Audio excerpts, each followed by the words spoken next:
Tonight, this is round 2 tonight of the sophomore parent presentation.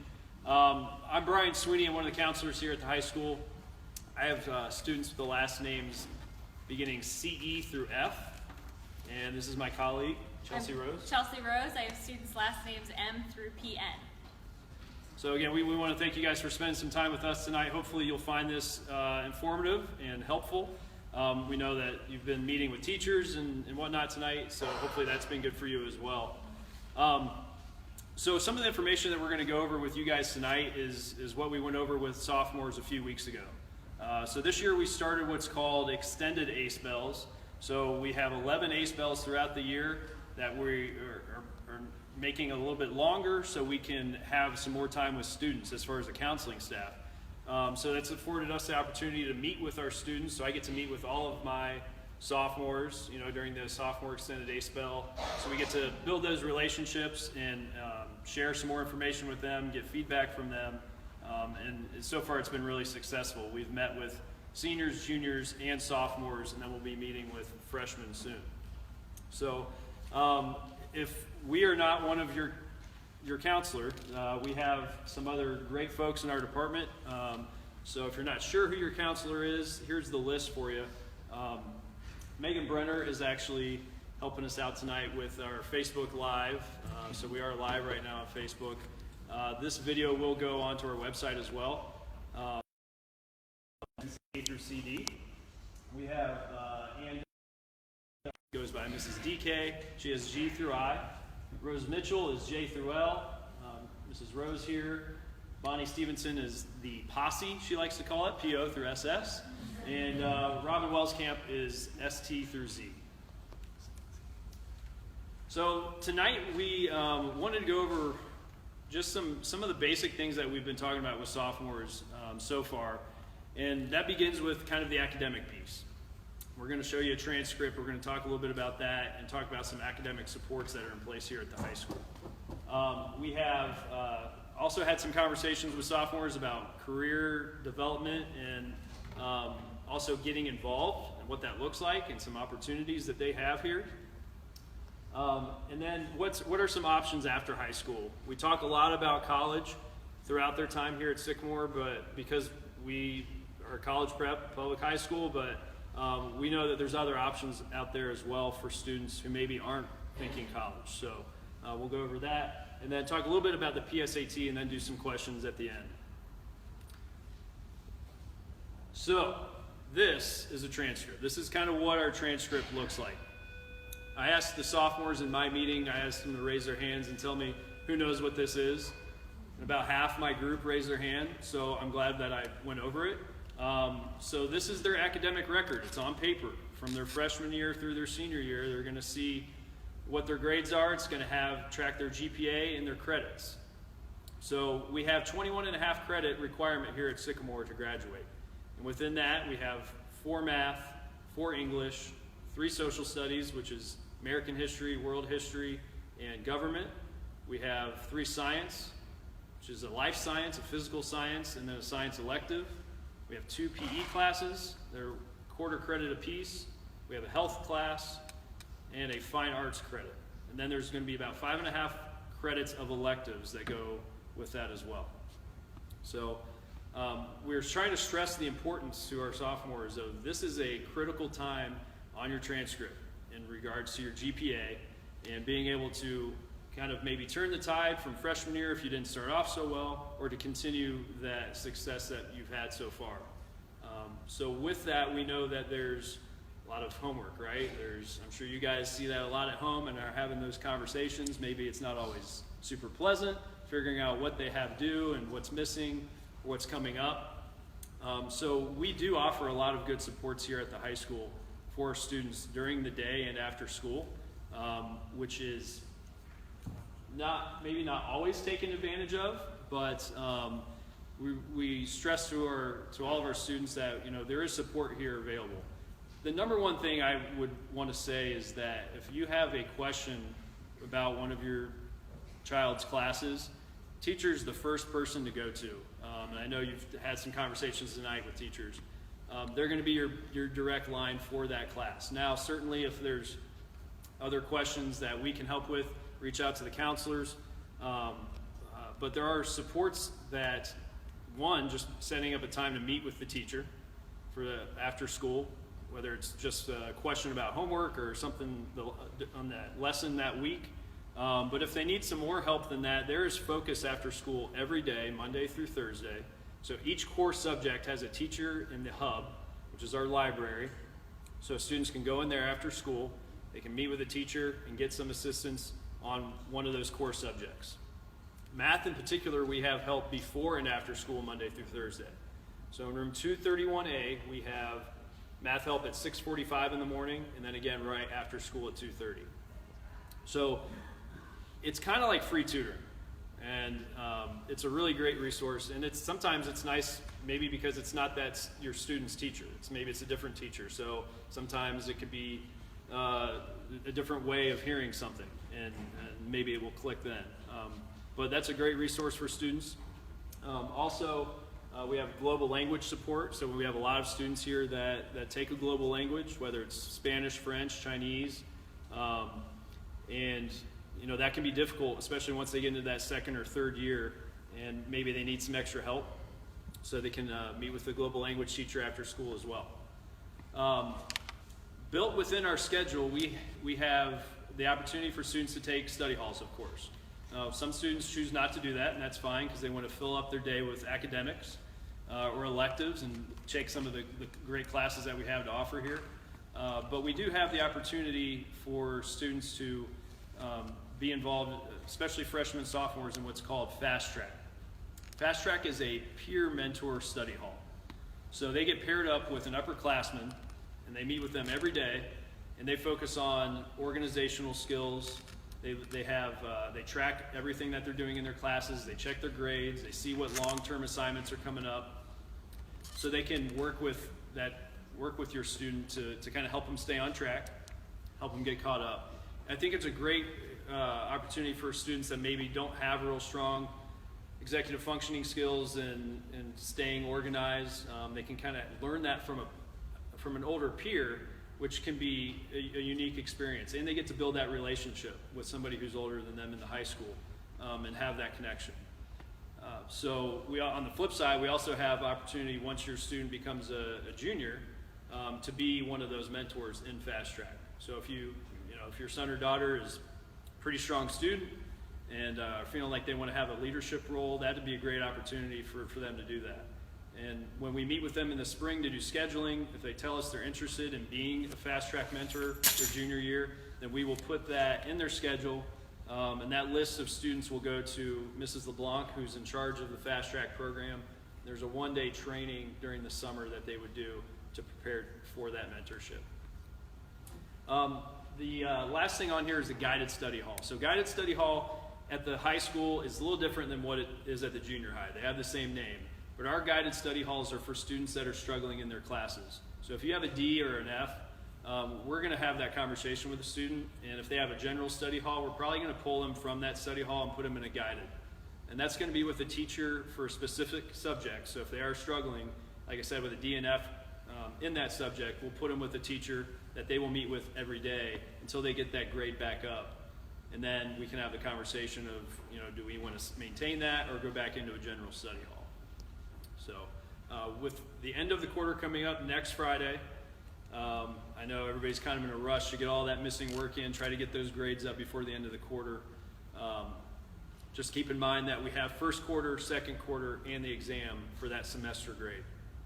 And we are semester graded for every class.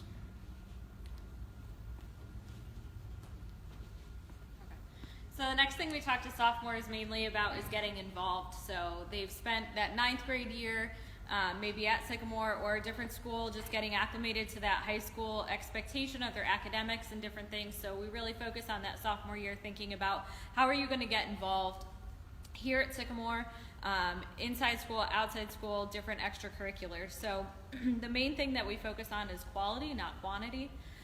Some students have the approach that they think they need to be involved in everything so they can list every possible activity on that college application if that's what they're choosing. And we really try to narrow in on what are your interests, what are you thinking about doing in the future, and what opportunities are available that you'd like to take advantage of. So talking a little bit about different things, whether that's just being involved in athletics, whether it's a club and activity here at Sycamore. We do have a guide that lists all of the different activities as well as a short description, the contact advisor for that club or activity. We have those available in the counseling center. We also talk a little bit about academic teams, quiz team. There's robotics club, different things like that that are a little more academically driven. We talk about leadership opportunities. Students will consistently hear the message here that we always look for them to have leadership opportunities. Every student at Sycamore is encouraged to be a leader in some capacity. You may not be the class president, student council president, leading in that respect, but every student and every individual has the ability to lead within them, and it's just having those conversations and connecting them with the right people where they can find that leadership potential. So something to think about. And outside of school, what volunteering opportunities are available. We're so fortunate in Cincinnati to have so many great businesses, hospitals, universities that are always looking for student volunteers. Taking advantage of that, different camps that might run over the summer or on weekends.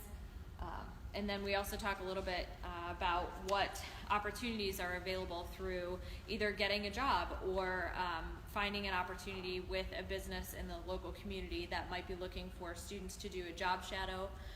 10th grade, we say job shadow is as much as you really would think about or need to do at this point. Spending a day and just kind of getting your feet wet, and what does somebody in the career field I'm thinking about do on a daily basis.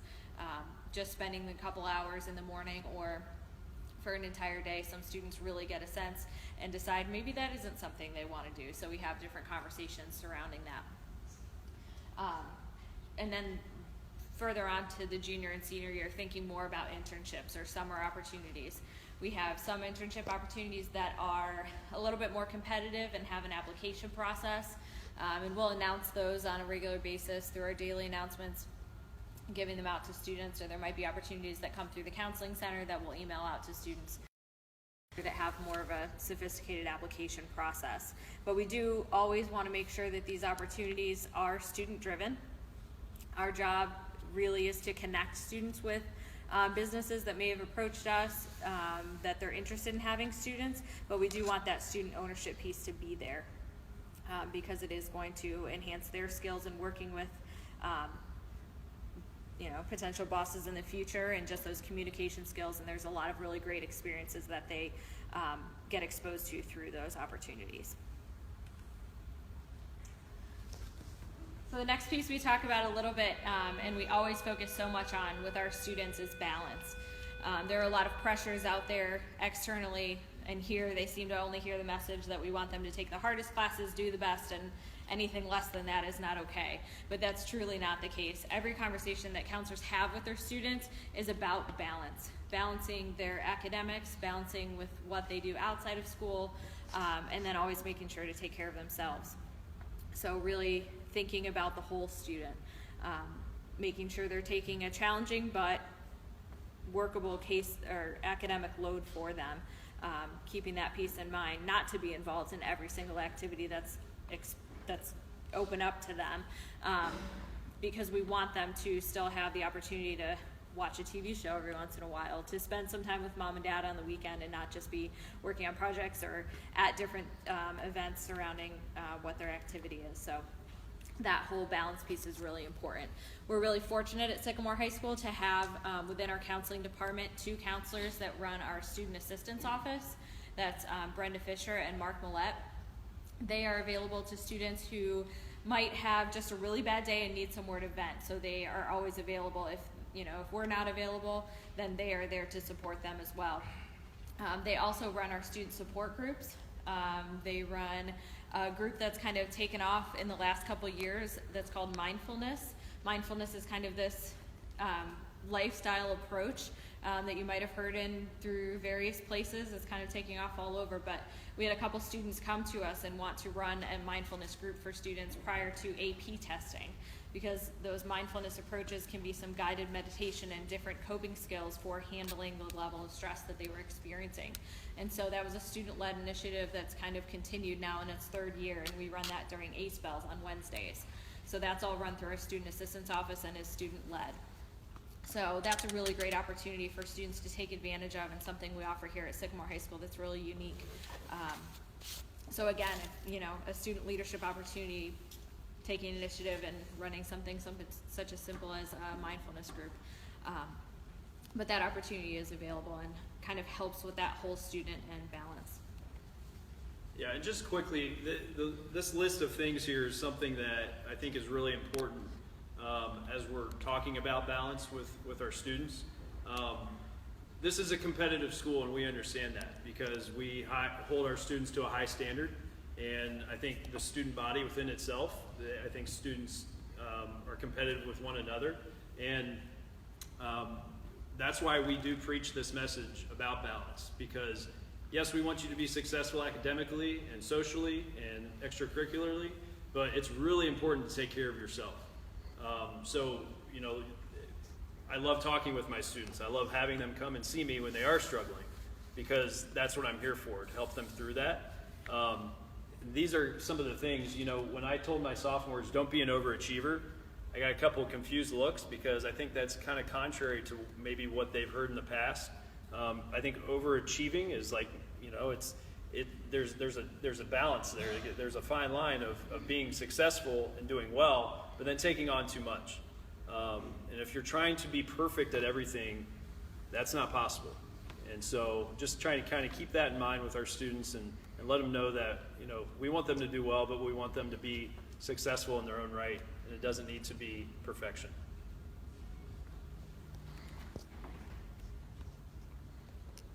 So the career exploration piece that we are focusing on with our sophomores right now is just that.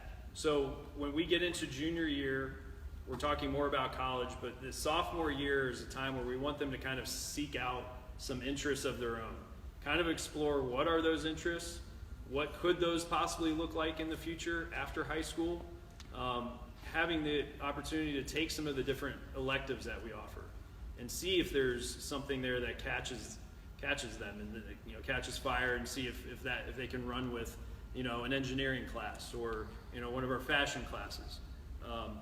That's why we have so many things to offer here, because we want students to explore that.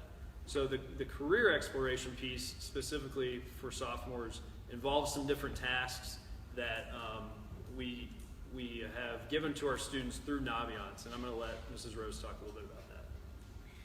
So Naviance is simply a career exploration and college search tool that we offer to our students. They email or need that contact here, you can definitely reach out to us and we'll get that to you. So beginning last year, your students in 9th grade started what's called the Aviator Flight Plan. The state said, here is this Career Connections mandate saying that K through 12, every public school has to make sure that their students are being exposed to different careers throughout their time in the public education system. So Sycamore took that and we said, well, we already do a lot of that stuff, but what does that look like at each grade level? So at the high school level, we have the Aviator Flight Plan, and that's kind of the whole piece to it, but we utilize Naviance to do a lot of our career exploration pieces. So each year they will have tasks assigned to them, as Mr. Sweeney said, and they will complete those tasks. So we started that in our extended A-Spell. They're not anything that's required for graduation or any piece like that, but they're just so that students have those tools and opportunities to do a little bit more exploration and find out what careers they might be interested in. So the Naviance piece is just a small component of that. So what they do a personality career assessment. We did in our extended A-Spell. There's also another career assessment they do as 10th grade, and that kind of connects them with what does that job look like. It lists some daily tasks for that, some average wages. Students always like to know how much money they're going to make if they do that job, and then also what education is required for that job. And so they also house a lot of different educational options, not just your typical four-year college. It kind of connects them to those different colleges that are available or educational paths. So they'll do a little bit more of that, and then the junior year we'll do some deeper exploration on those educational pieces, ideally to have that plan ready to go in their senior year. So some really neat opportunities for students to research using Naviance as well as you. You can access everything that you can.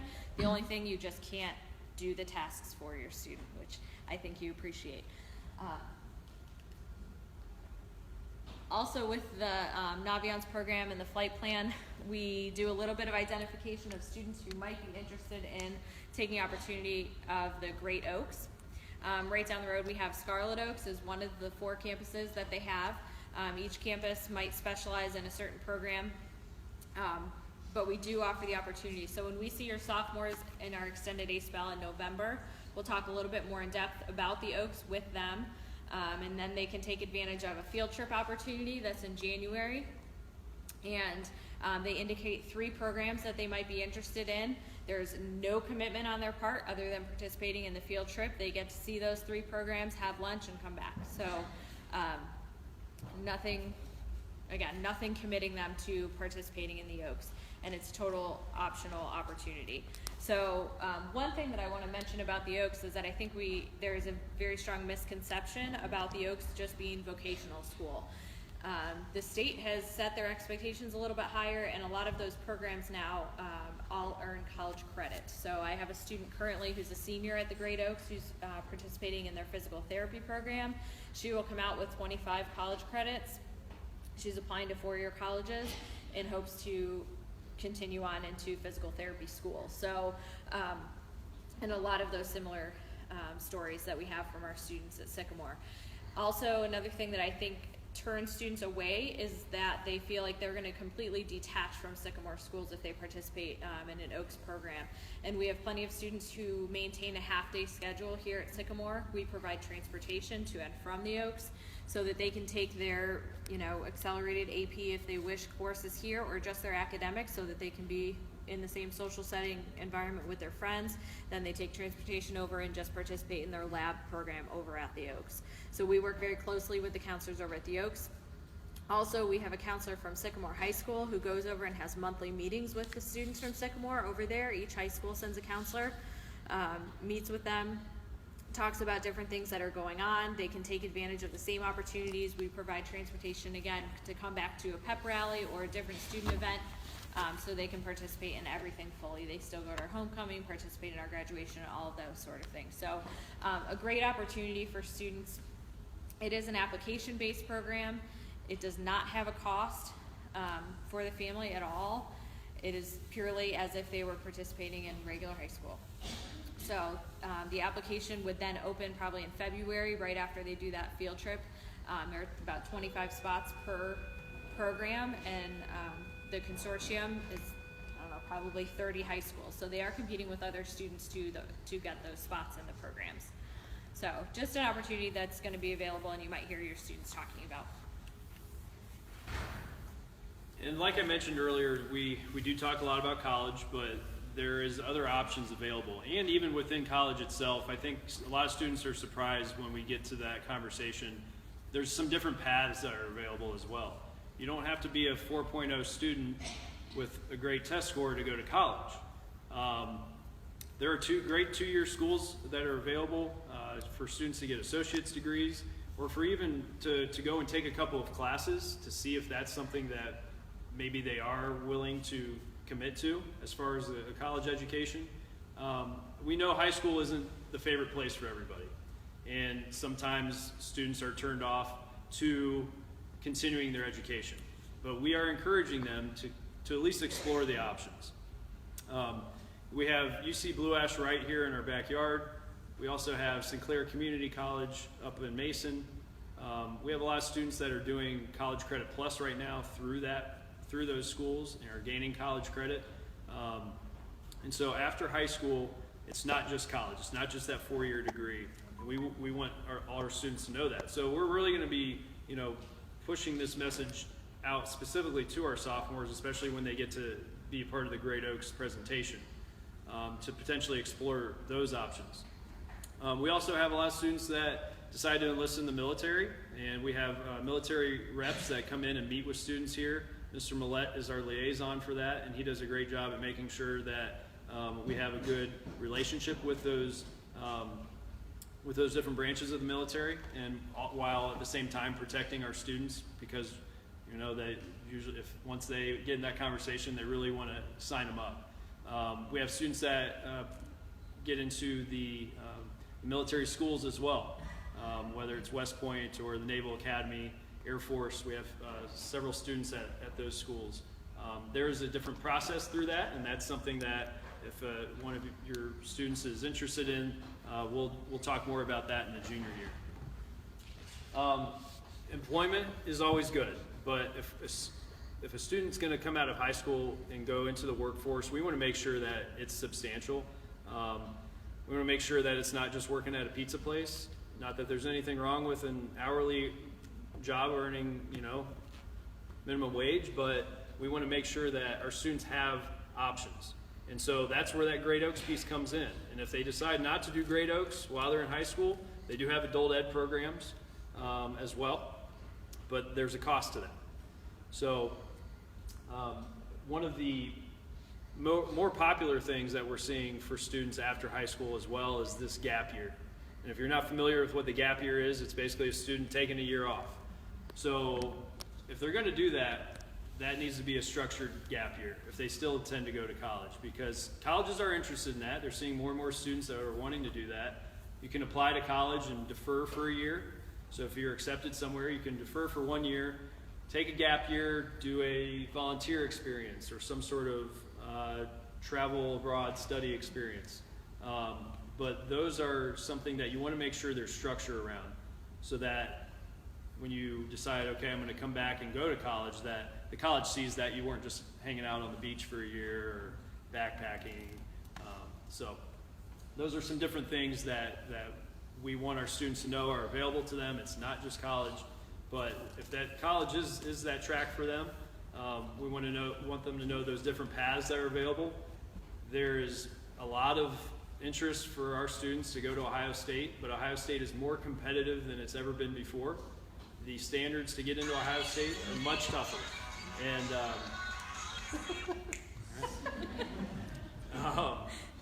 But if you don't get into Ohio State main campus, they will offer you admission to one of their branch campuses. And I think sometimes that turns students off because they think, well, I'm not going to be in Columbus. But you have the opportunities to still be an Ohio State Buckeye, potentially, go to a branch campus, keep your GPA up, and then transfer to the main campus. The same thing for UC and a lot of other schools, state schools that have branch campuses. So we want to make sure that as students are starting to learn more about the college process, specifically sophomores, that they are seeing that there's a lot of different paths to get there. So coming up real soon, October 19th, we have the PSAT. So give me a show of hands. How many people have your son or daughter taking the PSAT this year? Okay, good sized group. That's great, and we encourage our students to take the PSAT. It is a junior-based PSAT. So what that means is that it's a practice test for juniors to qualify for national merit. However, it is open to sophomores as a practice. So this year, our sophomores will be taking the PSAT in classrooms. We'll have all of our juniors over in the Gregory Center. But this is a great opportunity for students to have that experience of a standardized test to get a feel for what that is, what that looks like. We will get the scores probably December sometime. Those will be mailed home to you all. So they will come directly to your mailbox. Just so you know, I'm not sure exactly what date that is. Depends on when College Board gets the score reports to us. But we'll mail them home to you all. And really, I'm not as concerned about the score itself for sophomores, and I don't want the students to be as concerned about the score either. It's really about that experience. And then when they get that score report, seeing what are the areas that they need to work on. I think, again, everybody wants to see, what'd you get? And that sometimes can have a detrimental effect to certain students if they didn't do as well as their friend. So we're not focusing on that score for sophomores. We want to see these other pieces. Where are the areas that they can improve upon? And every student that takes the PSAT will then have opportunity to do some test prep through College Board that'll be kind of standardized for them as an individual based on the subject areas that they need to work on.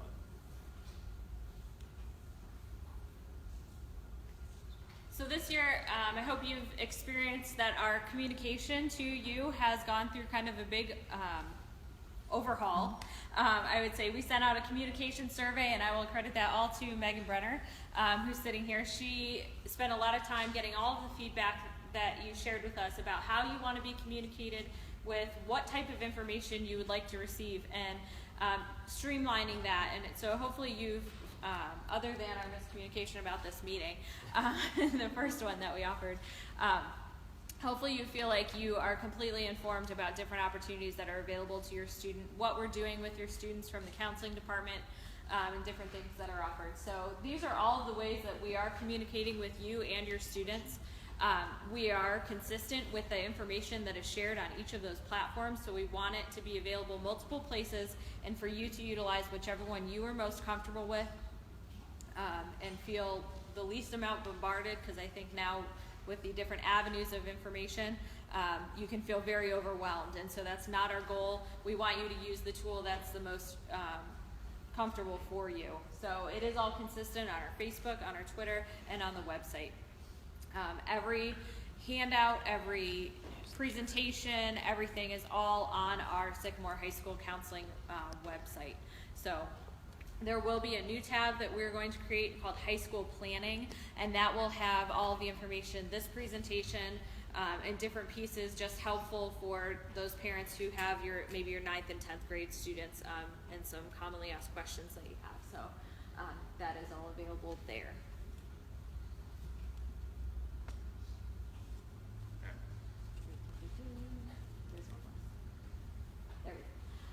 So what's next for you as parents? I think we want to make sure that this is the most valuable for you. So things to think about: how can I best help my student as a parent? We want you to focus on grades, but we don't want that to be the only thing. I think our students tend to shut down a little bit when the only thing they hear when they come home is, "How's a test?" or "How's school today?" What's stressing you lately? How are you feeling about school? Who'd you sit with at lunch?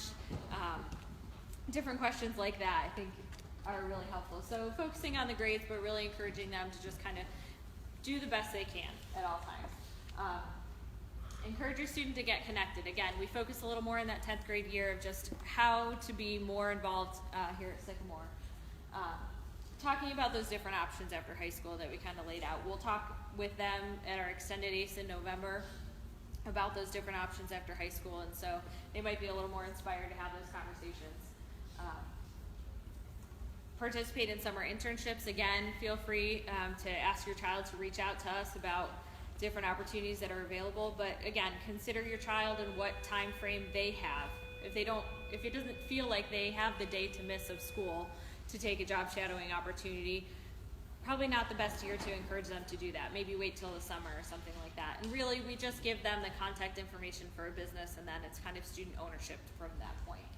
So attending a spring college fair. So in the fall, you see a lot of college fairs come through. There's a big national one that just happened last month, but that's mainly to focus on those juniors and seniors. There will be more in the spring that you can take advantage of as sophomores, and those can be helpful. We're really fortunate also in Cincinnati that if you are considering a four-year college, we have different size options, different location options right here that would take a quick Saturday morning just to hop over and see what it feels like to be on a college campus. If you don't have an older child or this is your first time through the process potentially, really great opportunity for you to just go do a visit really simply. So those are the only things to think about.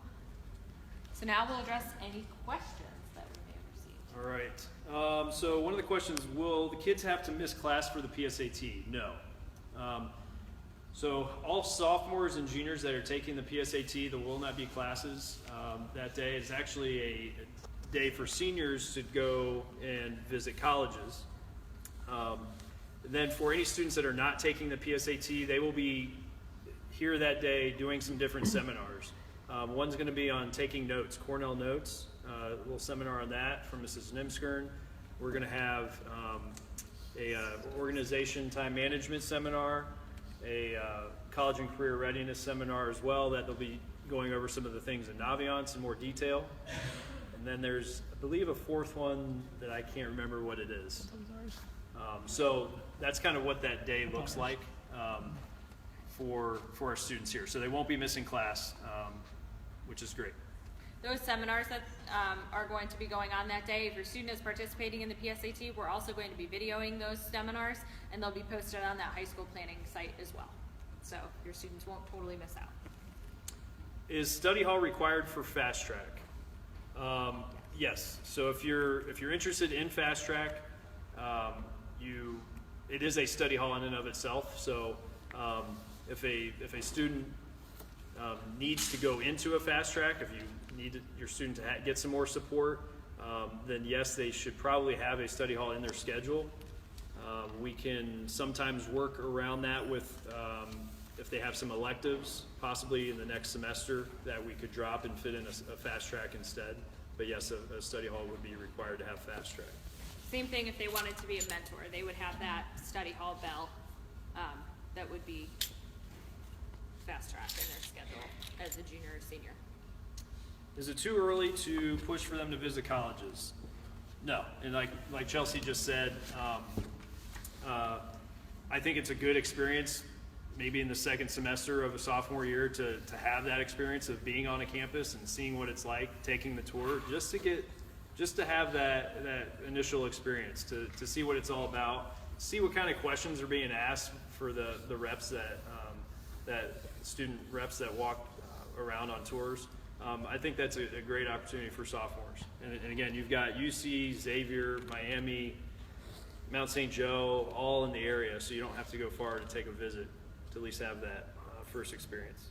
We do a pretty good job as counselors to talk to your students about different colleges and different sizes and all different kinds of things.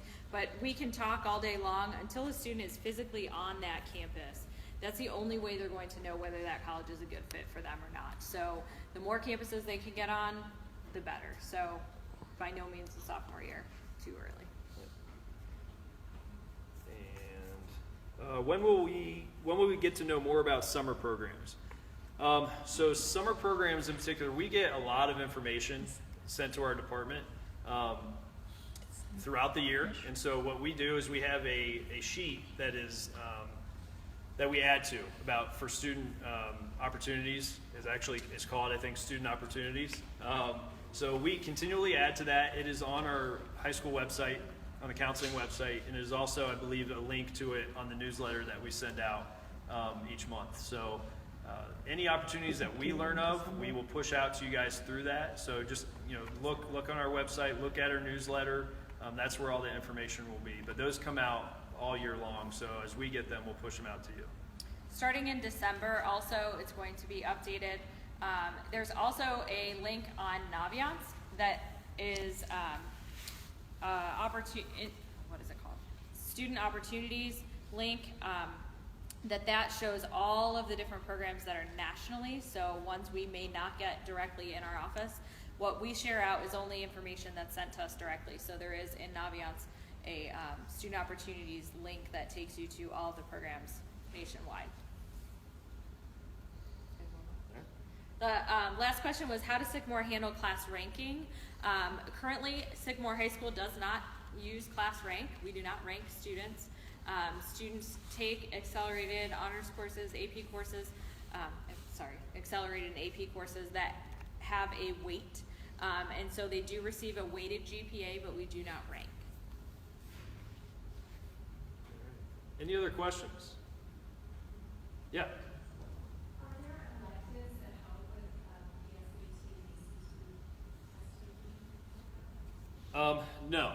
So the question is, do we have electives that assist with PSAT and ACT prep?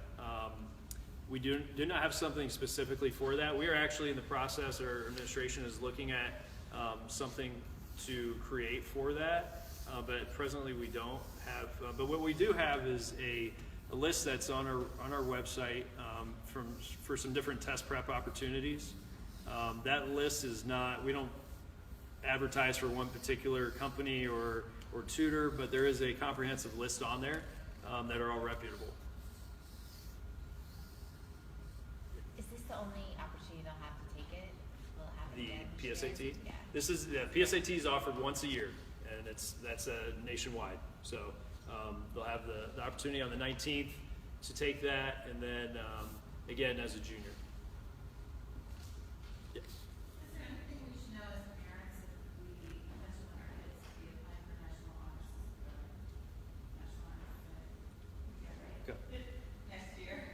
Yeah, so National Honor Society students have to be invited to apply to National Honor Society. Those invitations go out the fall of their junior year, so they're currently out right now. You have to have a 3.6 GPA in order to be invited, and that's a very strict 3.6. It's not 3.58, 3.59. So students would apply. They have to have 30 volunteer hours. Outside of school, Outside of school. not school related. To complete that application, and then that application goes to a committee, an advisory committee, that then reviews the applications and accepts students, and then they have an initiation, which is a nice formal ceremony. Does that answer your question about? Can you just clarify the volunteer hours, like when you say outside of school? So like if they were volunteering to set up for homecoming, that would not count as volunteer hours towards NHS. So it'd have to be something out in the community. What about like if they run, when they had help the rest of the incoming freshmen out, do those hours count or does during school hours?